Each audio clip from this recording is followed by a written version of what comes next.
Assalamualaikum warahmatullahi wabarakatuh. Berjumpa lagi di mata pelajaran geografi. Nah, untuk kali ini kita sudah masuk ke pertemuan kedua di materi dinamika hidrosfer. Nah, kemarin kita sudah bahas berkaitan dengan siklus hidrologi. Nah, masih ingat ya apa itu siklus hidrologi? Saya rasa masih ingat ya. Nah, untuk pertemuan kedua kita akan bahas berkaitan dengan perairan laut. Nah, kalau kita flashback ke belakang kemarin berkaitan dengan siklus hidrologi, ternyata laut itu punya peranan penting berkaitan dengan siklus air. Jadi tanpa adanya laut, mungkin tidak ada proses siklus hidrologi karena laut mengalami evaporasi kemarin kan ya. Nah, sangat berperan penting bagi siklus air. Oke, apa itu laut? Saya rasa kalian sudah tahu ya. Sudah sering juga ke laut. Ya, oke kita bahas. Nah, saya harapkan di pertemuan kali ini nanti siswa akan bisa mengklasifikasikan pembagian perairan laut, menjelaskan persebaran biota laut, menjelaskan pemanfaatan biota laut, menganalisis jenis-jenis pencemaran laut. Nah, oke, kita bahas yang pertama. Kita bahas pesisir dan laut. Nah, pesisir itu adalah bagian permukaan bumi yang terletak antara pasang naik dan pasang surut. Bisa kalian lihat gambar itu, ya. Itu kan wilayah pesisir atau wilayah pantai kalau kalian mungkin ngarani. Kalau pantai itu bagian dari daratan yang terdekat dengan laut. Lebih luas pesisir, pantai bagian dari pesisir. Ya, pasti sudah sering ya ke pantai atau ke pesisir. Nah, pesisir Tuban misalnya nanti kalian misalnya ke Pantai Kelapa, ke Pantai Bum, ya, Pantai Remen, Pantai Cemara dan seterusnya ya. Itu merupakan wilayah pesisir. Jadi wilayah pesisir itu wilayah yang berbatasan langsung dengan laut. Nanti wilayah yang berbatasan langsung antara daratan dengan laut. Ya, jadi kemudian jadi pesisir ini itu nanti di pesisir itu ada yang namanya garis pantai. Jadi perbatasan daratan dengan laut seolah-olah membentuk suatu garis yang disebut dengan garis pantai. Itu yang disebut dengan garis pantai. Seolah-olah perbatasan apa ada sebuah garis yang membatasi antara daratan dan lautan itu yang disebut dengan garis pantai. Ya, diingat ya. Oke, kemudian laut. Nah, laut itu adalah tubuh air asin yang sangat luas dan saling berhubungan antara laut yang satu dengan laut lainnya. Ya, laut ini, nah, laut di bumi itu kan 70% ya daripada daratan. Daratan hanya 30%. Jadi, lautan besar di dunia itu dibagi menjadi 5 ya. Ada Samudra Atlantik, Samudra Pasifik, Samudra Hindia, Samudra Antartika dan Samudra Arktik. Ya, di Indonesia sendiri itu kan ada Indonesia terletak di antara dua samudra kalau masih ingat ya letak geografis Indonesia. Jadi ada Samudra Hindia dan Samudra Pasifik ya. Kalau di kita karena di Jawa itu yang terdekat adalah Samudra Hindia di selatan Jawa. Ya, selatan pulaunya Pulau Jawa. Kalau Samudra Pasifik nanti di utaranya Sulawesi, Maluku dan Papua. Oke ya, kemudian ilmu yang mempelajari lautan yang meliputi arus laut, pasang surut laut, temperatur, kedalaman, kehidupan yang ada di laut, geologi laut, dan bentukan-bentukan yang ditimbulkan oleh proses kelautan itu disebut dengan oceanografi. Oke ya. Oke, jadi oceanografi itu ilmu yang mempelajari tentang kelautan. Ya. Oke, kita lanjut.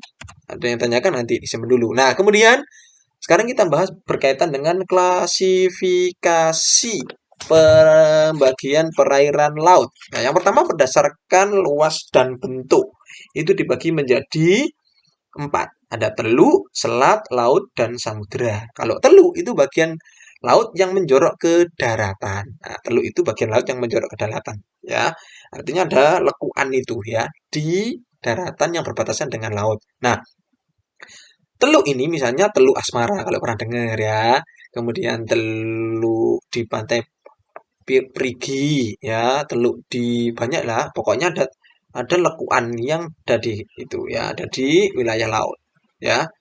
Kemudian selat. Nah, kalau selat itu adalah laut yang relatif sempit dan membatasi atau terletak antara dua pulau. Ya, laut yang terletak antara dua pulau, laut sempit yang terletak antara dua pulau. Misalnya Selat Sunda, Selat Bali, Selat Madura, ya, Selat Malaka yang terkenal ya. Itu yang wilayah strategis kita ya, potensi ekonomi yang cukup tinggi di Selat Malaka, tapi kita kalah dengan Singapura. Oke, lanjut. Nah, itu bahasnya nanti ya di kelas 11 itu. Oke, lanjut. Kemudian Kemudian samudra. Kalau samudra itu adalah lautan yang sangat luas dan terletak di antara dua benua. Sudah kita singgung tadi ya, samudra itu lautan yang sangat luas. Jadi kalau di kita ada dua samudra, Samudra Pasifik dan Samudra Hindia. Oke, kemudian berdasarkan proses terjadinya, itu ada tiga. Laut transgresi, laut regresi, dan laut ingresi. Oke, kemudian laut transgresi dulu. Nah, laut transgresi itu adalah laut dangkal yang terjadi karena adanya genangan air pada daratan yang lebih rendah pada zaman barangnya zaman es. Ya, pada zaman es ini kan dulu daratan kan karena es di kutub di lautan membeku, jadi banyak air-air air itu membeku karena zaman es sehingga daratan apa sebagian wilayah dataran rendah ini menjadi daratan ya. Ketika es mencair, ini nanti wilayah yang ketinggiannya kurang dari 200 meter akan menjadi laut kembali dan menjadi laut kembali karena es mencair ya, sehingga volume air laut meningkat. Nah, itu ya. Nah, contohnya apa? Laut transgresi ini adalah Laut Jawa, Laut Arafuru, Selat Sunda, Selat Bali. Itu kan dulu daratan kalau kita masih ingat ya. Karena ketika zaman es itu. Kemudian laut regresi. Kalau laut regresi itu laut yang terjadi karena adanya proses penyempitan permukaan air laut karena terjadinya penurunan air laut. Nah, misalnya ini adalah Laut Jawa. Kemudian laut dalam. Nah, itu adalah laut ingresi. Ya, jadi laut dalam itu ada laut dalam itu ya, laut dalam yang terjadi karena adanya penurunan dasar samudra atau mengalami adanya patahan. Ya, ini contohnya adalah Laut Banda, Laut Sulawesi, Laut Flores, dan Laut Seram. Jadi ini adalah laut yang karena proses adanya patahan menjadi sebuah laut dalam. Kemudian berdasarkan kedalamannya itu ada empat, zona litoral, zona neritis, zona batial, dan zona abisal. Coba kita lihat gambar ini ya. Ini morfologi laut berdasarkan kedalamannya. Ada zona litoral, zona neritis, dan zona abatial dan zona abisal. Oke. Nah, apa itu zona litoral? Nah, kalau kita lihat gambar, jadi zona litoral itu zona pasang surut air laut. Ya, ini merupakan wilayah pesisir. Jadi, ini ya, wilayah pesisir. Itu kedalamannya 0 meter ya, pasang surut air laut itu yang disebut dengan zona litoral. Kalau zona noritis itu kedalamannya 0 sampai 200 meter. Nah, ini ya. Nah, di laut zona neritis atau yang disebut dengan laut dangkal. Nah, disinilah di laut dangkal ini yang kaya akan biota laut salah satu ciri-cirinya ya. Kemudian kedalamannya 0 sampai 200 tadi, sinar matahari bisa sampai ke dasar. Karena sinar matahari bisa sampai ke dasar, akhirnya banyak kehidupan yang bisa tinggal di situ ya, sehingga biota laut kaya. Nah, kita banyak wilayah-wilayah yang merupakan laut dangkal ya. Misalnya Laut Jawa, Laut Arafuru ya, itu kaya akan air, kaya akan ikan, kaya air ya, mesti kan banyak air. Oke, lanjut. Nah, kemudian zona batial. Zona batial itu yang disebut dengan zona laut dalam. Ya, di zona laut dalam itu terletak kedalaman 200 meter sampai 1000 meter. Nah, di zona ini merupakan batas antara daratan dan perairan. Nah, ini kalau sudah di zona batial atau di zona laut dalam, itu sinar matahari tidak dapat menembus sampai ke dasar laut ya karena kedalamannya 200 meter sampai 1000 meter ya. Kemudian tumbuh-tumbuhan jumlahnya terbatas ya, hanya jenis tumbuhan autotrof yang bisa. Kemudian yang terakhir adalah zona abisal, yaitu zona laut sangat dalam. Contohnya palung ya. Ini ada di gambar itu ya, palung ya. Itu palung itu kan lekuan yang ada. Kita bahas di morfologi ya. Ini nah, palung yang paling dalam adalah palung Mariana, nanti kita bahas. Nah, di palung itu kan tidak semua bisa hidup karena tekanan nanti tekanannya tinggi karena semakin ke bawah tekanan udara itu kan semakin besar ya. Sinar matahari sudah tidak ada lagi ya. Suhu sangat rendah karena wilayah lautnya sangat dalam. Sehingga hanya hewan-hewan tertentu atau biota laut tertentu. Kalau kalian lihat, itu ada hewan misalnya predator, detrivor, dan lain sebagainya. Nah, hewan ini biasanya dicirikan di laut sangat dalam itu punya cahaya sendiri. Misalnya kayak ada hewan yang ada lampunya itu loh ya, kalau di laut. Oke. Selanjutnya, kita akan membahas berkaitan dengan morfologi dasar laut. Nah, bisa diamati gambar ya. Nah, morfologi laut berarti itu kita akan membahas berkaitan dengan bentuk-bentuk dasar laut. Ya, kalau kita amati itu ada daratan, pantai, pulau, gunung api, kemudian patahan tengah samudra, ya, mid oceanic ridge, kemudian abyssal, guyot, palung, dan gunung laut. Nah, kemudian, apa itu paparan benua atau daratan? Jadi paparan benua itu yang disebut dengan continental shelf ya, continental shelf ya. Itu merupakan wilayah laut yang dangkal di sepanjang pantai dan merupakan kelanjutan wilayah benua atau kontinen, yaitu kedalamannya kurang lebih 200 meter. Nah, paparan benua merupakan suatu sistem dinamik yang dikontrol oleh tiga faktor, yaitu laju sedimentasi bahan-bahan yang ada di dataran daratan ke laut, laju energi yang cukup untuk menggerakkan sedimen di sekitar dan keluar paparan, erosi, dan naik turunnya muka laut. Nah, kemudian dangkalan atau plate ya merupakan perluasan dari landas kontinen dengan kedalaman lebih kurang 200 meter. Nah, masih merupakan kelanjutan benua. Nah, dangkalan itu bagian dari laut dangkal ya, atau yang disebut kita bahas tadi itu bagian dari zona neritis ya, dangkalan. Kalau di Indonesia itu ada dua dangkalan, dangkalan Sahul dan dangkalan Sunda atau paparan Sahur atau paparan Sunda. Kemudian lereng benua atau continental slope itu merupakan kelanjutan dangkalan dan merupakan relief yang membatasi continental shelf dengan dasar laut yang hampir rata. Ya, kemiringan relief ini curam dengan sudut kemiringan lereng 4% hingga 6%. Nah, batas antara continental shelf dan continental slope merupakan batas dari lautan. Ya, continental shelf juga dikenal dengan sebutan kaki benua. Nah, kemudian dasar samudera atau ocean floor. Nah, itu merupakan lantai atau dasar benua. Nah, dasar benua atau dibagi menjadi terdiri dari dua, ya, dasar samudera landai atau deep sea plain dan laut dalam atau the deeps, ya. Nah, dasar samudera landai atau dasar laut dengan kedalaman lebih dari 1000 meter. Nah, landainya itu 1000 meter loh ya, karena dasar atau lantainya samudera. Kemudian kalau laut dalam itu dasar laut dalam yang terbentuk palung ya. Kalau di Indonesia berarti palung Jawa itu ya. Kalau paling dalam atau dasar laut paling dalam atau dasar ocean floor paling dalam di dunia itu di Palung Mariana ya. Kemudian yang ke selanjutnya itu kalau kita lihat itu adalah palung. Nah, palung itu disebut juga threads atau trough ya. Merupakan dasar laut yang menyerupai lembah yang dalam dan memanjang. Nah, contoh palung adalah Palung Mindanao itu di Indonesia ya, kedalamannya 11.165 meter. Nah, Palung Jawa. Nah, itu nanti kalau kita bahas berkaitan dengan bagaimana terbentuknya itu, nah itu ya nanti. Kemudian punggung dasar laut atau guyot atau mid oceanic ridge ya, atau patahan tengah samudra.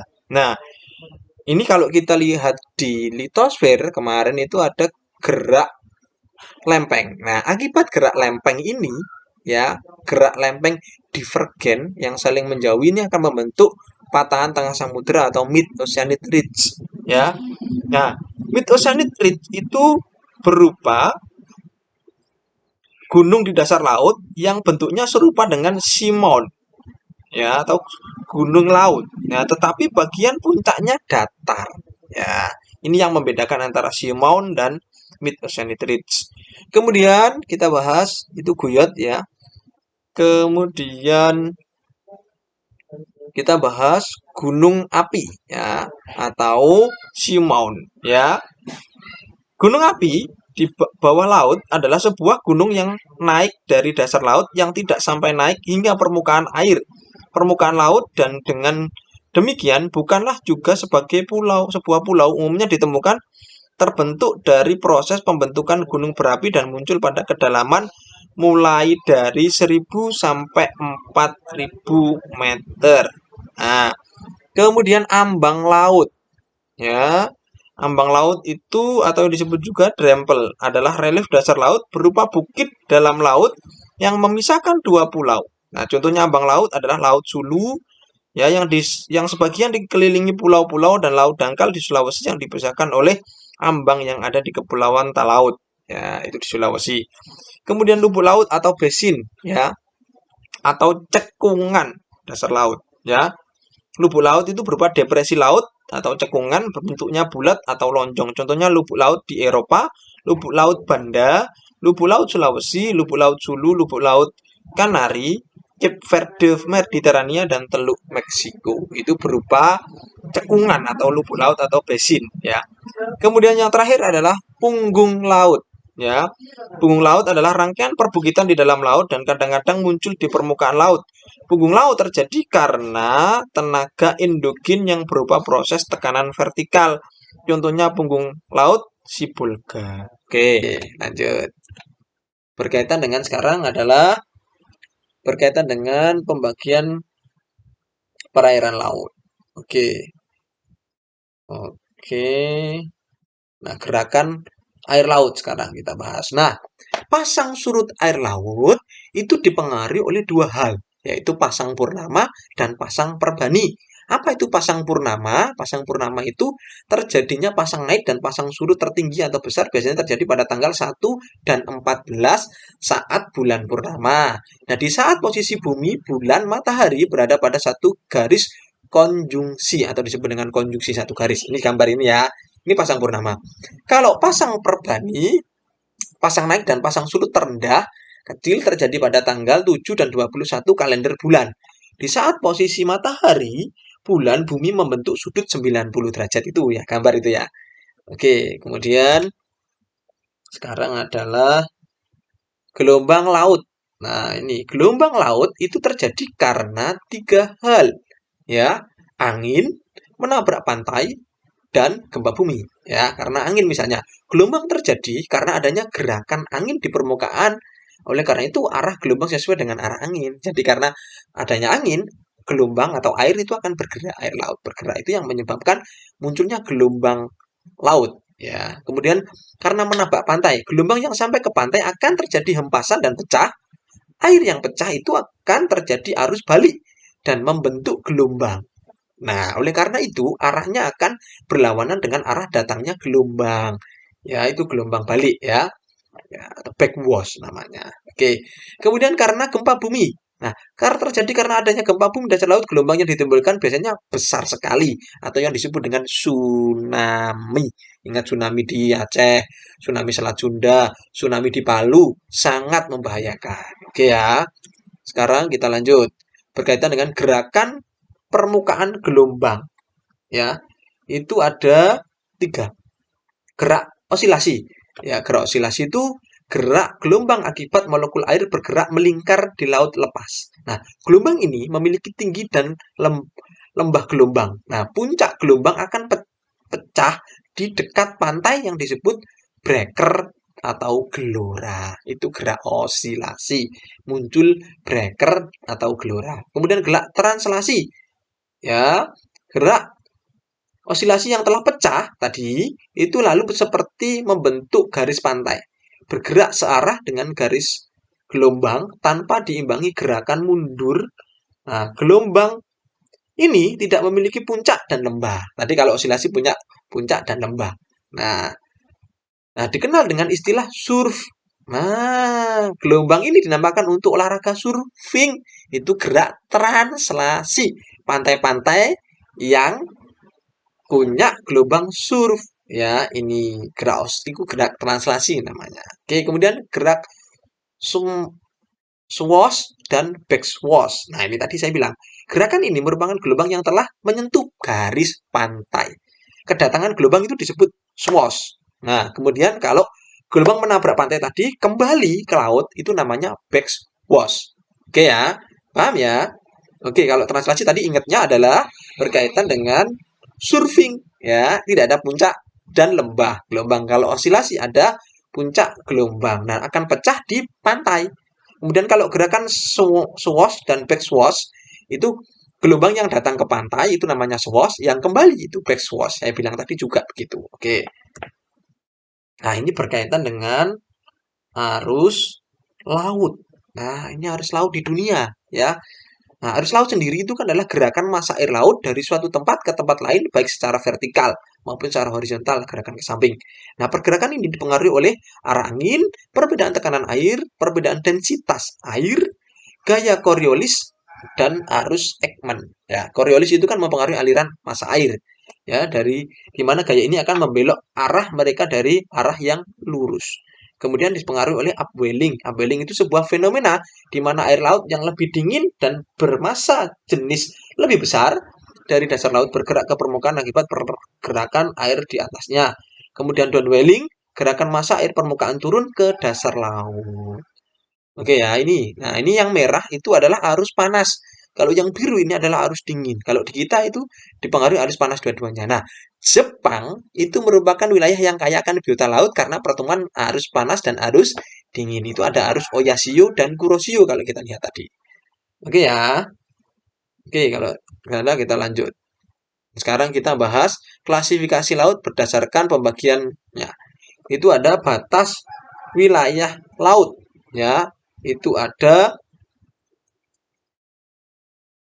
laut teritorial, zona ekonomi eksklusif, dan laut bebas. Ya, oke. Nah, laut teritorial itu 12 mil ya dari garis pantai terluar. Ya, kalau zona ekonomi eksklusif ya itu 200 mil dari garis ujung pangkal sampai ke arah laut bebas. Nah, jadi kalau laut teritorial itu hak diatur oleh negara tersebut. Ya, kalau laut bebas semua boleh memanfaatkan itu kalau laut bebas. Oke, kita lanjut. Mungkin kalau ini sudah sering ya, sudah sering mengenal berkaitan dengan ini.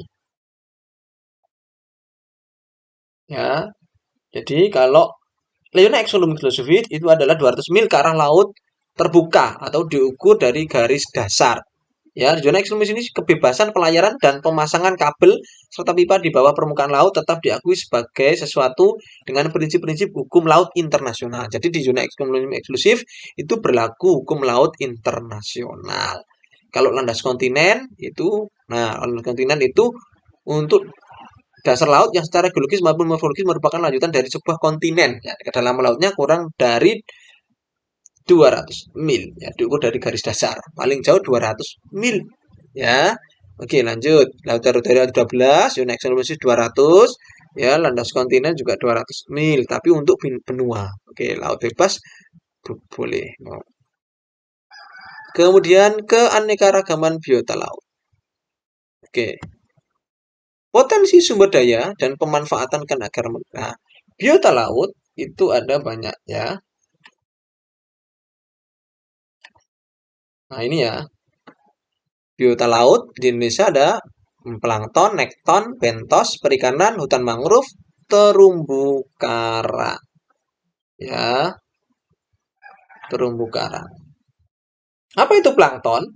Plankton itu adalah jenis organisme kecil ya, organisme hanyut yang hidup dalam zona bagian atas samudera, laut dan laut ataupun air tawar juga ada. Ya, itu nanti di plankton dibagi menjadi fitoplankton, zooplankton. Kemudian kalau nekton, nekton itu sekelompok organisme yang hidup di kolam air baik air tawar maupun air laut. Nah, nekton berasal dari bahasa Yunani yang artinya berenang. Jadi, nekton itu adalah hewan-hewan laut yang bergerak ya termasuk ikan dan seterusnya. Ya, kuda laut. Ya, itu termasuk nekton. Kemudian bentos. Bentos itu merupakan sebuah organisme yang tinggal di dalam atau di dasar laut yang dikenal dengan zona bentik. Nah, ini contohnya adalah Patrick ya, contohnya adalah Patrick. Apa itu bintang laut ya? Itu bentos ya, hewan-hewan seperti itu. Kemudian perikanan berarti berkaitan dengan ikan, pemanfaatan ikan, kemudian hutan mangrove, kemudian hutan mangrove sangat kaya ya Indonesia ya. Ya, termasuk di utara Pulau Jawa itu, di Surabaya itu juga ada hutan mangrove, kemudian terumbu karang. Nah, terumbu karang ini Itu kan terumbu atau batuan sedimen kapur yang terbentuk dari kapur yang sebagian besar dihasilkan dari koral. Ya, jadi koral binatang-binatang laut yang telah mati itu membentuk sebuah terumbu karang. Ya, nah terumbu karang merupakan rumah bagi biota laut. Semakin banyak terumbu karang, semakin banyak biota laut. Nah, semakin sedikit terumbu karang, semakin sedikit biota laut. Nah, jadi sekarang ini kan karena terjadi kerusakan terumbu karang, sehingga biota laut juga semakin berkurang. Oke, kemudian rumput laut.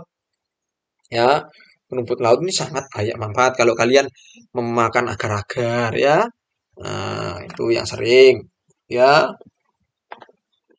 lanjut.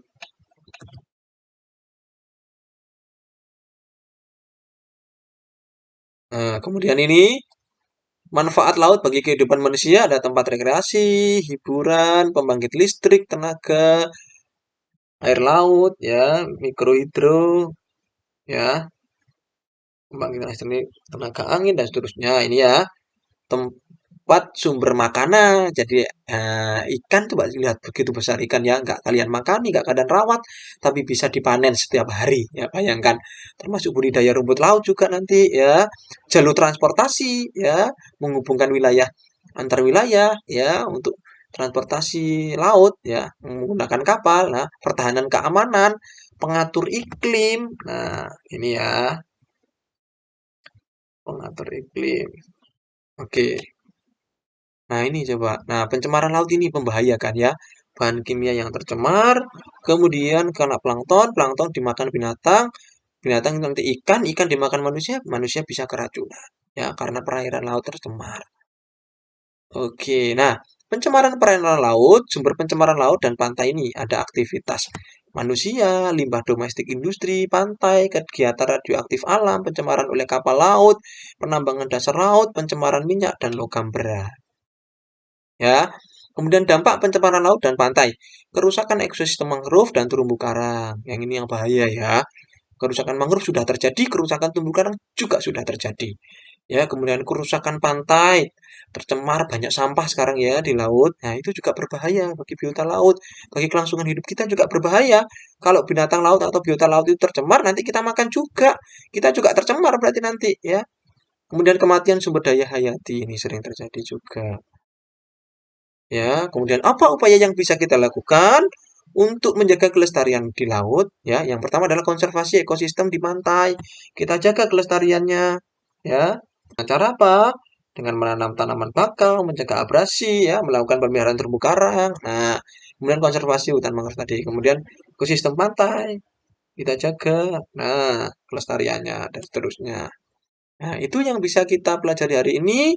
Nah, mungkin ada yang ditanyakan nanti ketika pertemuan tatap muka bisa kita tanyakan. Ya, akhir kata terima kasih. Wassalamualaikum warahmatullahi wabarakatuh.